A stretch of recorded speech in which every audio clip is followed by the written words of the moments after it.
오늘 이 본문은 내일 여러분들이 이제 매일 성경을 펼치시면 묵상하실 첫 부분입니다.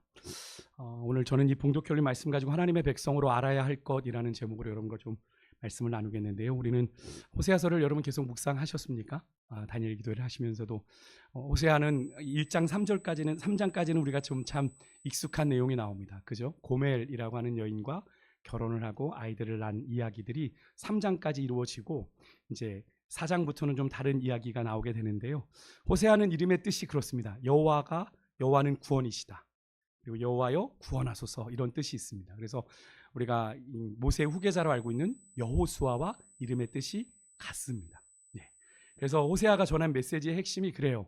자기 이름 그대로 하나님이 구원이시다, 여호와가 구원이시다라는 그 뜻대로 이스라엘이 남편된 하나님을 버리고 바알이라고 하는 풍요의 신을 선택한 그 음행, 하나님은 그 우상 숭배를 뭘로 보셨죠? 영적 간음으로 보셨거든요. 그러니까 영적인 음행에 대한 하나님의 심판을 선언함과 동시에, 그런데 심판으로 끝나지 않고 호세아서가 14장까지 되어 있는데 하나님의 구원이 약속되고 회복이 약속되는 것으로 끝나고 있거든요. 그러니까 하나님이 그런 백성임에도 하나님이 구원을 작정하시는 하나님의 사랑이 이 호세아서의 메시지입니다.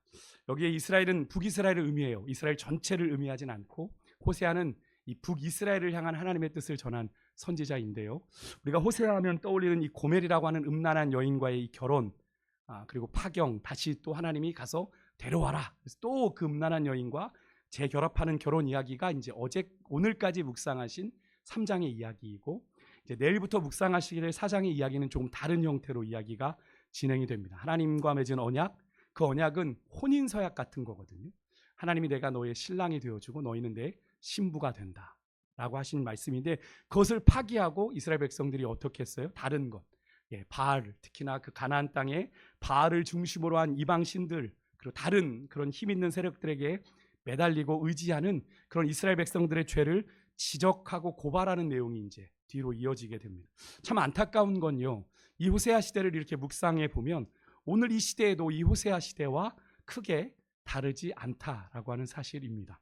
오늘도 이 시대는 하나님을 대신하여 우리가 붙잡고 의지할 것이 참 너무 많은 그런 시대이죠.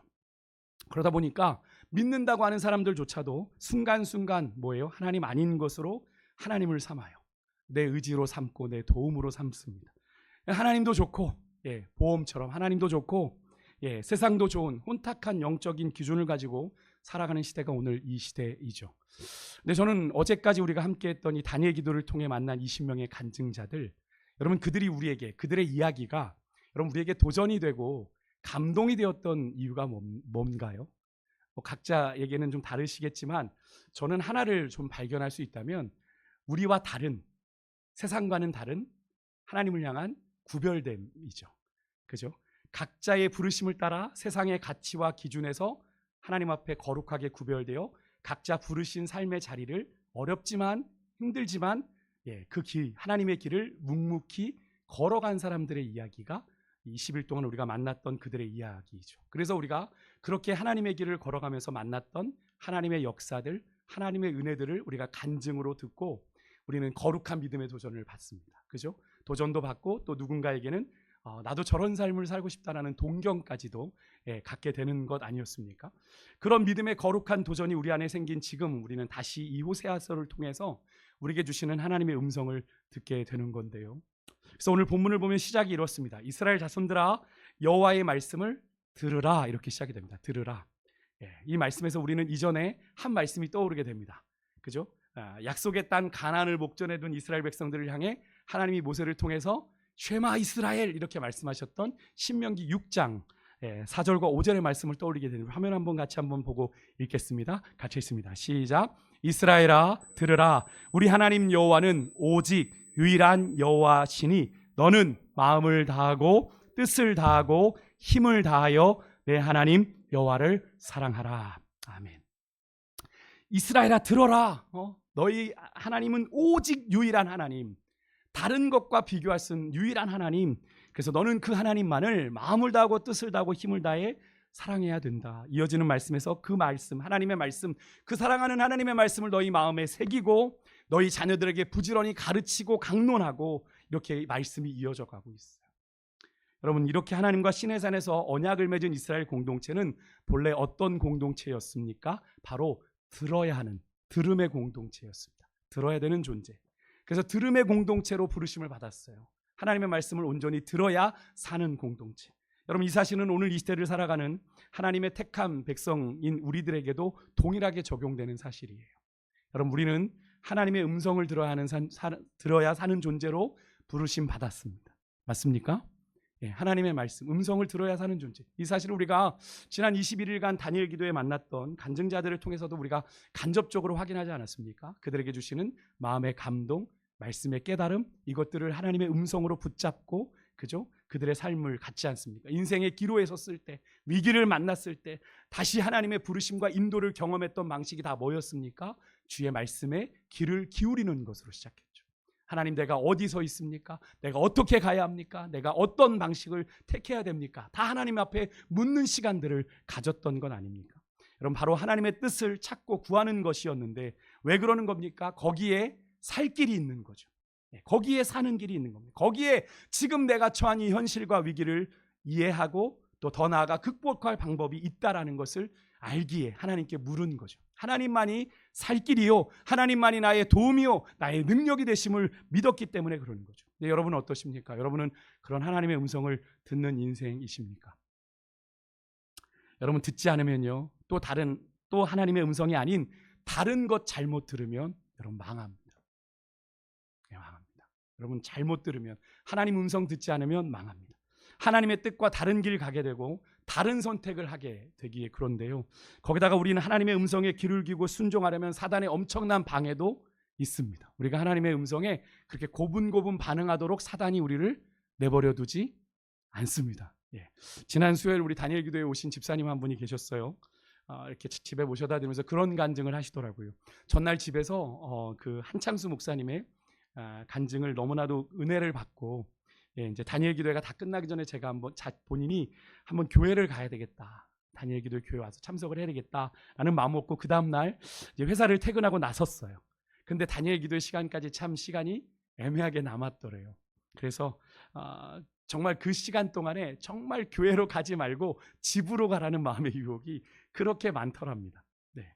그리고 퇴근하고 시간이 남아서 이제 가까운 이렇게 근처 이제 쇼핑몰이나 이런 데를 들렸는데 그 생각이 더 커지는 거죠. 가지 말까, 여기서 이제 밥을 먹고 집으로 돌아갈까 하는 없는 생각들이 들으셨답니다.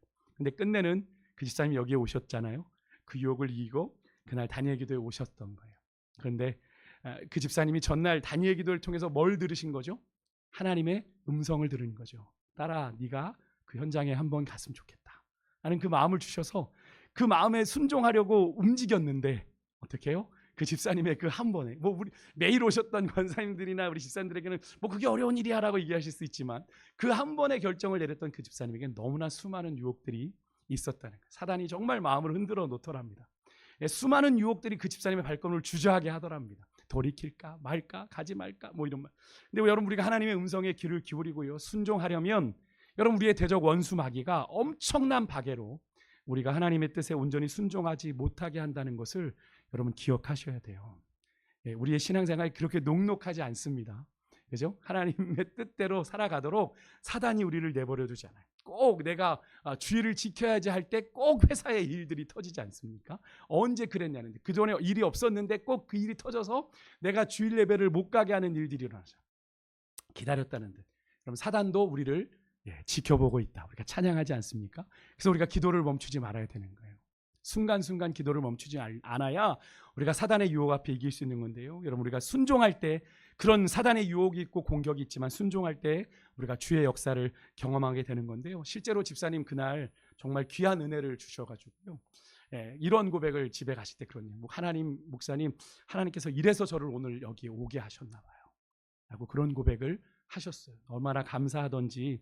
여러분이 힘들고 어려워도 우리가 하나님의 말씀 잘 듣고 순종할 때 하나님이 행하시는 역사가 우리의 삶에 일어나게 될 줄 여러분 믿으시고, 오늘 이 밤도 나 향하신 주님의 음성에 잘 귀를 기울이시는 그런 오늘 밤 되시기를 주의 이름으로 축복합니다. 다시 본문으로 와서 하나님이 친히 재판장이 되셔서 패역한 이스라엘을 고소하세요. 여기 논쟁이란 단어가 나오거든요. 이 논쟁이란 단어가 뭐냐면 하나님이 이렇게 말씀하시죠. 이 땅 주민과 논쟁하시나니 이렇게 돼 있어요. 이 논쟁이 리브라는 히브리어인데 이게 법정에서 소송할 때 쓰는 단어입니다. 누군가를 향해 반론 행위를 할 때 어떤 의사를 소송을 제기할 때 쓰는 전문 법적 용어예요. 그러니까 하나님이 친히 재판장이 되셔서 지금 이 땅 주민에게 소송을 거시는 거예요. 고소하시는 겁니다. 근데 그렇게 재판장 되신 하나님께서 그들을 고소하는 내용이 뭐예요? 여기서 이 땅 주민이라는 건 이스라엘 백성들을 말하는 거죠. 하나님의 언약 백성이 사는 이 땅에 뭐가 없대요? 진실도 없고 인애도 없고 하나님을 아는 지식도 없다라는 것이 첫 번째 이유입니다. 한마디로 언약 백성이 사는 그 땅에 언약 백성의 삶에 꼭 있어야 되는, 마땅히 있어야 할 것을 하지 않은, 마땅히 해야 될 일들을 하지 않은 죄를 하나님이 먼저 지적하십니다. 여러분, 우리가 죄에 대해서 좀 쉽게 가지는 오해가 있는데, 무엇을 하지 말아라 하는 명령에 대해서는 어떻게 그것을 어기면 우리가 죄로 여깁니다. 그런데 여러분, 무엇을 해라 하는 명령의 경우는 여러분 우리가 그것을 그렇게 의무로 많이 받아들이십니까? 약간 그죠. 그것을 약간 옵션, 선택사항처럼 할 수 있으면 하는 거고 못하면 어쩔 수 없는 거지, 이렇게 생각을 해버릴 때가 너무나 많다라는 거죠. 그렇게 엄격하게 여러분 죄로 그것을 여기지 않을 때가, 하나님이 하라고 하신 걸 하지 않는 것에 대해서는 죄라고 여기지 않을 때가 좀 많습니다. 근데 그렇지 않다는 사실을 오늘 본문이 우리에게 가르쳐줘요. 그렇지 않아. 그것을 그렇게 하라고 한 것도 명한 것, 하지 않는 것도 뭐다? 죄다라는 걸 분명히 얘기해줘. 그래서 오늘 본문에서 하나님이 먼저 그 사실을 언급하는 거예요. 언약 백성인 이스라엘의 땅에 반드시 있어야 되는 진실, 인애, 하나님을 아는 지식이 없어요. 그런 것에 대해서 하나님이 먼저 지적을 하십니다. 이것은 마찬가지로 오늘 이 시대를 살아가는 우리들에게도 동일한 거죠. 우리의 삶에도 뭐가 있어야 돼요?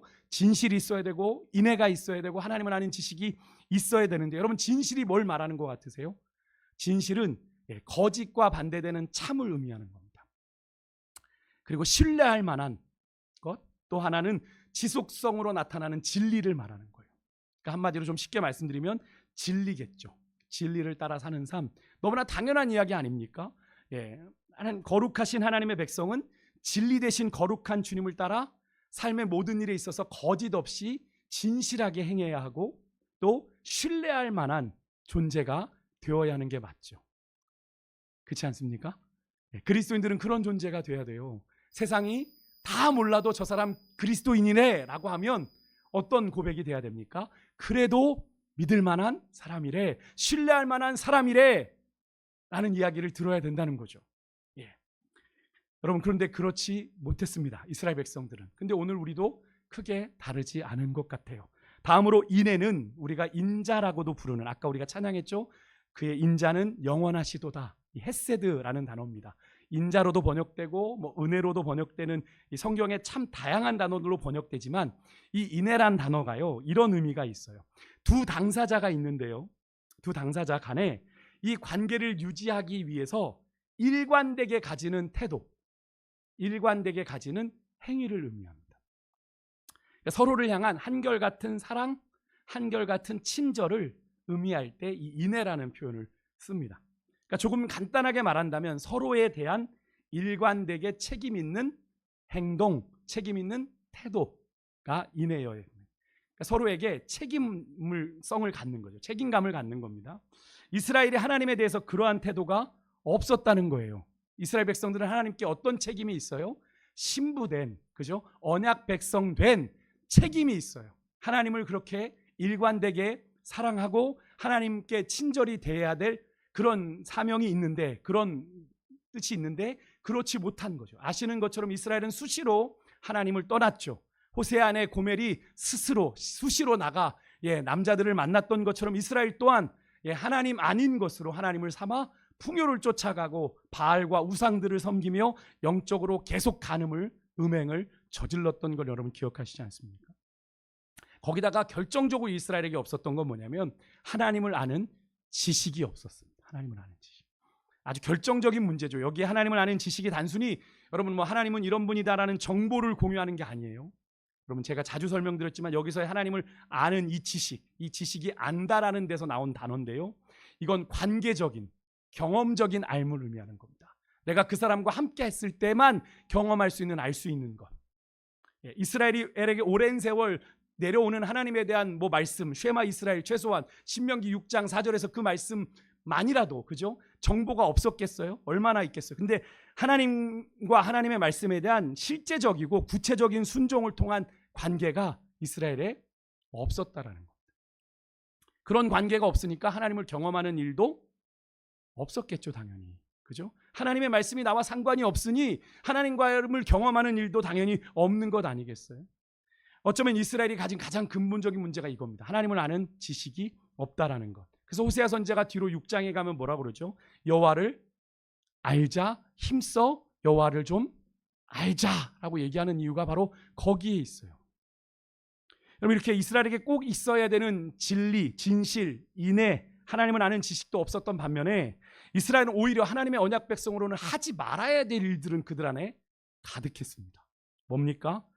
여기 2절에 나오는 것처럼 저주, 속임, 살인, 도둑질, 간음, 피를 부르는 포악함에 피가 피를 부르는 그런 포악한 죄들이 계속 그들 안에 있었어요.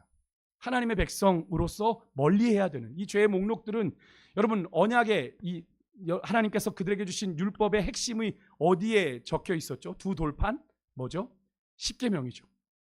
근데 이 십계명의 후반부에 나오는 대인계명, 내 부모를 공경하고 살인하지 마라, 간음하지 마라, 도둑질하지 말라, 이 내용과 거의 일치되는 일들을 이들이 자행하고 있었다. 결국 이 말이 뭘 의미합니까? 이스라엘이 하나님이 주신 언약의 핵심 조항들을 철저하게 외면하고 스스로 파멸하는 길로 달려갔다라는 걸 의미하는 거죠. 여러분, 이스라엘이 그랬습니다. 하나님의 백성으로 가져야 될 모습을 갖지 못하고 버려야 될 것들을 오히려 가지고 있는 모습들. 근데 여러분, 이런 이스라엘의 죄가 이스라엘에게서만 끝나지 않았어요. 오늘 본문에 보니까 3절에 그들이 거하고 있는 땅, 그들 주변에도 영향을 줬습니다. 3절에 보니까 이스라엘의 죄로 물든 그 땅은 슬퍼하며 열매를 맺지 못해요. 거기에 있는 모든 생명체, 거기 사는 사람, 들짐승, 공중의 새, 바다의 물고기까지 다 쇠잔하게 되었다라고 성경은 이야기합니다. 인간의 죄의 영향력이 어디까지 미치게 되는지를 우리가 볼 수 있는 장면이죠. 인간의 죄가 인간의 스스로 죄를 범한 그 인간에게만이 아니라 어떻게 해요? 하나님의 창조 세계에도 치명적인 영향을 준다라는 걸 우리가 확인하게 되는 말씀입니다. 이 사실은 오늘날에도 여전히 일어나고 있는 일이죠. 지금 지구 곳곳에 기상이변으로 인한 기후재앙을 겪고 있는 이유가 뭡니까? 하도 많이 일어나니까 이제 뉴스에 나오지도 않아요. 단순한 천재지변입니까? 단순히 일어나는 거예요? 아니죠. 인간의 탐욕으로 인한 난개발로 인한 자연이 파괴돼서 자연의 질서가, 체계가 무너지면서 지금 인간이 감당할 수 없는 기후재앙이 계속 일어나고 있는 것 아닙니까?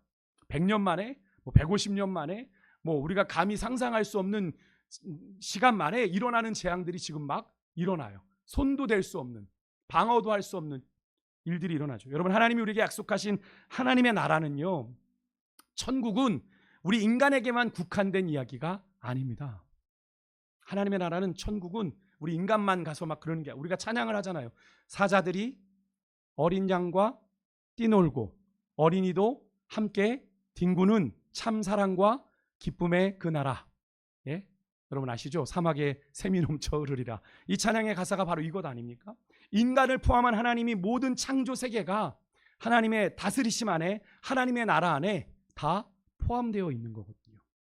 그래서 하나님께서는 세상을 창조하시고 인간들에게 첫 번째 당부하신 명령이 뭡니까? 창세기 1장 28절에 생육하고 번성하여 땅에 충만하라, 땅을 정복하고 땅에 있는 모든 것을 다스리라 라고 명령하셨습니다. 이 명령은 이 땅에 하나님의 나라를 이루어가는 우리 믿음의 사람들이 누구보다도 더욱 책임감 있게 받아들여야 될 하나님의 거룩한 사명인 것을 오늘 이 말씀 속에서 우리가 깨닫게 되는데, 여러분은 이 사명을 느끼며 깨달으며 살아가고 계십니까? 나 하나 그냥 잘 살면 되지, 나 하나 그냥 구원받고 천국 가면 되지, 이런 생각하고 계시잖아요. 그래서 우리 믿음의 사람들이 환경에도 우리가 이렇게 돌아보는데도 우리가 관심을 가져야 되는 거예요. 여러분, 근데 우리의 영적인 생명은요, 우리가 좀 구원받은 것으로 끝났다고 생각하는, 제가 좀 이렇게 목회하면서 드는 생각들이, 목사님 저 구원받은 것으로, 구원받아서 괜찮아요, 난 하나님 믿어요. 그런데 믿는데 여러분, 그들의 삶에 하나님이 없어요. 하나님을 예배하지도 않아요. 그런데 그렇게 살아가면서 나는 하나님을 믿는데요. 여러분, 구원받는 것으로 끝나는 것이 아니라 그 삶에는 믿음의 열매가 있어야 돼요. 그것이 온전한 믿음입니다. 영적인 생명력이 있다는 건 열매를 맺는 거예요. 예수님께서도 그래서 분명히 이렇게 말씀하시는 마태복음 7장 20절에 이러므로 그들의 열매로 그들을 알리라 말씀을 하셨습니다. 여러분이 구원받은 증거 열매가 있어야 돼요. 그런데 내 맘대로 살면서 저는 구원받았는데요 라고 얘기하는 분들에게 저는 묻고 싶어요. 그들의 삶에 어떤 믿음의 열매가 있는지.